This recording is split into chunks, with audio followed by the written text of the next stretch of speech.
ఈ రేవంత్ రెడ్డి పరిపాలన పోవాలని పెద్ద ఎత్తున తండోపతండాలుగా తరలి వస్తారు రైతులు. చాలా ఇబ్బంది అవుతుంది.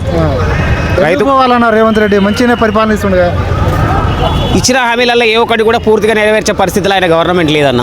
కాబట్టి మేము ఖచ్చితంగా బీఆర్ఎస్ పార్టీనే తెచ్చుకోవాలనే ఆలోచనతో మా రైతులంతా కదిలిస్తారు. ఖచ్చితంగా అయినా పాలన మాకు నచ్చలేదు కనుక అయినా దింపడానికి సిద్ధపడ్డాం. రాబోయే ఎలక్షన్లలో తుక్కుగా ఓడిపోతుంది కాంగ్రెస్ పార్టీ అంతే. ఇట్లా అంటారు ఇంకా 10 సంవత్సరాలు నేనే ఉంటా అని చెప్తాడు. ఆయన భ్రమలలో ఉన్నాడన్న, భ్రమలలో ఉండి మాట్లాడుతాడు. ఆయనకు వాస్తవంగా ఏం తెలియదు. బై మిస్టేక్లో ఏంటంటే మార్పు అని వీళ్ళేదో ఊదర కొడితే జనాలు నమ్మి ఏదో వస్తుంది అనుకొని చేసిరు, కానీ ఏ ఒక్క హామీ కూడా కరెక్ట్గా ఆయన చేయలేకపోతాడు. కాబట్టి ఖచ్చితంగా మళ్ళీ బీఆర్ఎస్ గవర్నమెంట్ అయితే కేసీఆర్ గారి పాలననే అందరూ సుఖంగా ఉన్నారు, సుభిక్షంగా ఉన్నది రాష్ట్రం. కేసీఆర్ గారు ఎక్కడ కాళేశ్వరం నీళ్లు ప్రతి ఇంటికి నల్లాల ద్వారా ఇస్తాడు. మనకు చెరువులు నింపి ఎండాకాలంలో కూడా చెరువులు మత్తలు దొరుకుతాయి ఇప్పటికి కూడా. కూలిపోయింది అన్నాడు రేవంత్ రెడ్డి. మరి కూలిపోయింది దాని నుంచి నీళ్ళు ఎట్లా తెస్తాడు? మొన్న పోయి లిఫ్ట్లు ఎత్తి నీళ్ళు తెస్తాడు. ఏదైనా కూడా ఇప్పుడు కేసీఆర్ కట్టలే, కేటీఆర్ కట్టలే కదన్నా, పని చేసే వాళ్ళు వేరే ఉంటారు. ప్రణాళిక మాత్రమే వీళ్ళు చేస్తారు. అది ఏదో కొంచెం మిస్టేక్ జరిగి ఓ పిల్లర్ ఉంగిపోయినంత మాత్రాన కూలిపోయింది అన్నాడు. కూలిపోయిన కాళేశ్వరం నీళ్ళు ఎట్లా తాగుతాడు నేనే? ఈ రైతులకు ఎక్కడి వస్తాయి నీళ్లు? అది మాకు అవగాహన ఉన్నది కదన్నా. వాళ్ళు ఏదో చెప్తే మేము నమ్మి ఒకసారి మిస్టేక్లా మా వాళ్ళు అటు సైడ్ పోయిళ్ళు తప్ప అది జరిగేది ఉండదు. భవిష్యత్తు రోజులు మొత్తం బీఆర్ఎస్ పార్టీ అన్న. ఖచ్చితంగా బీఆర్ఎస్ పార్టీ గెలుస్తుంది. ఖచ్చితంగా బీఆర్ఎస్ పార్టీ రాజ్యం వస్తుంది. కేసీఆర్ గారి రాజ్యమే వస్తుంది అన్న. ఖచ్చితంగా బీఆర్ఎస్ పార్టీ లేకుండా చేస్తా ఇంకోసారి రాదా అని చెప్పేసి అది భ్రమలు అన్న అవి. అసలు బీఆర్ఎస్ పార్టీ అంటే తెలంగాణ అంటేనే బీఆర్ఎస్ పార్టీ. తెలంగాణ లేకుండా చేయాలి మరి ఆయన అట్లా మాట్లాడితే. తెలంగాణ రాష్ట్రాన్ని తెచ్చిందే బీఆర్ఎస్.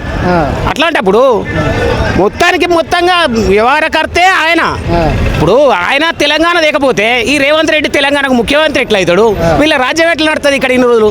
అసలు ప్రసక్తే ఉండదు కదా. ఆయన బుర్ర లేని మాటలు మాట్లాడతాడు, పూటకో తీరు. మళ్ళీ ఇప్పుడు ఈ గవర్నమెంట్ వచ్చిన కాంచెల్లి తాపకోసారి నెలకు 15 రోజులు ఢిల్లీ పోయి మూటలు పెట్టేస్తాడు. దేశంలో పార్టీ అంతా నడవాలంటే తెలంగాణ పైసలు తీసుకుపోయి రేవంత్ రెడ్డి ఆయన కప్పచెప్పేస్తాడు. కనీసం మా పైసలు మాకు ఖర్చు పెట్టే పరిస్థితి లేదు. కళ్యాణ లక్ష్మి అన్నాడు, తులం బంగారం ఇస్తా అన్నాడు. తులం బంగారం కాదు కదా, ఆ చెక్కే గతి లేదు.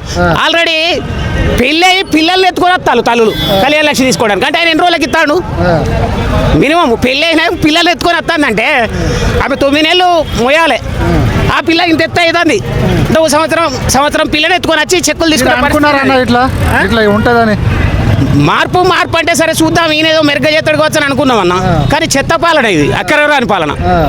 ఎవరికి కూడా ఇందిరమ్మ రాజ్యం ప్రజాపాలన అంటున్నారు. ఇందిరమ్మ రాజ్యం ప్రజాపాలన అంటే కనబడతలేదు అన్న. ఈ జనం అంతా ఎందుకు వస్తారు? ఆయన పాలన బాగా నచ్చితే వీళ్ళు ఇంట్లో ఏమనుకుంటారు కదా. ఈ మండు టెండలు వచ్చి ఇక్కడ ఎందుకు వెళ్ళవలసిన అవసరం ఉంటుంది? ఖచ్చితంగా ఈ పాలన మీద వ్యతిరేకత ఉంటేనే ఇంతమంది వచ్చిళ్ళు అంతే.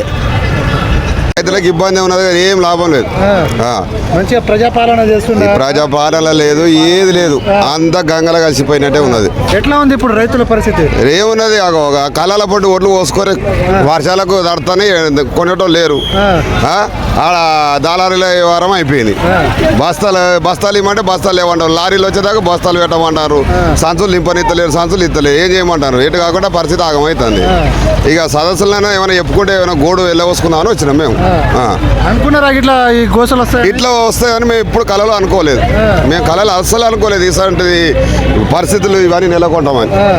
ఇంతవరకు అయితే మేము చూడలేదు. ఈ 10 ఏళ్ల కాలంలో ఇక స్టార్ట్ అయింది. ఎట్లా ఉంది పరిపాలన? మంచిగా ఉంది. ఎవరిది పరిపాలన? మంచిగా ఉందా? రేవంత్ పరిపాలన బ్రహ్మాండంగా ఉంది, ఫుల్ ఉంది. రేవంత్ పరిపాలన తప్పే లేదు. అంటే ఎకరానికి 2 సార్లు ఇది ఇస్తాడు, రైతు మంది ఇస్తాడు. మంచిది. 2 ఎకరాలు ఎకరం ఇప్పుడు వేస్తాడు, ఎకరం 6 నెలల తర్వాత వేస్తాడు. బాగుంది.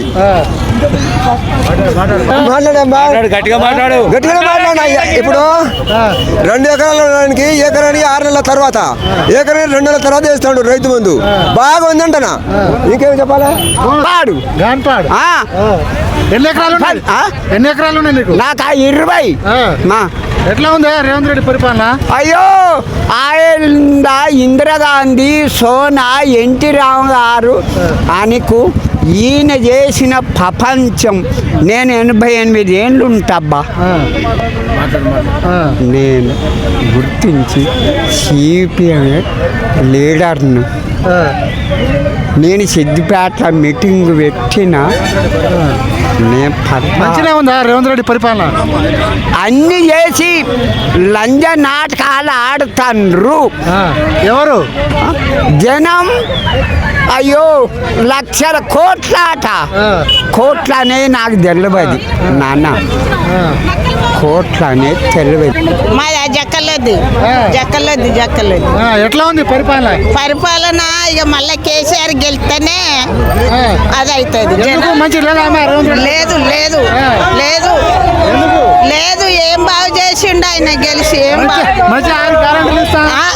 ఏమి ఎవ్వలకి 2500 ఎవ్వలకి వద్దు లేవు, మొక్కజొన్నలు లేవు. ఎవరు పల్లెటూరు, మేము బస్సులో పోతామా? వద్దు చూడ ఆనకాలం నాని ఉంటుంది. ఎట్లా ఉంది రేవంత్ రెడ్డి పరిపాలన? మంచిగా మంచిగా లేదు అయ్యా, మంచిగా లేదు, అసలే మంచిగా లేదు. వాడు ఉండొద్దు, వాడు ఉండకుండా చేయాలి. జర అందరూ ఓట్లు కొంటాలా? వంటలు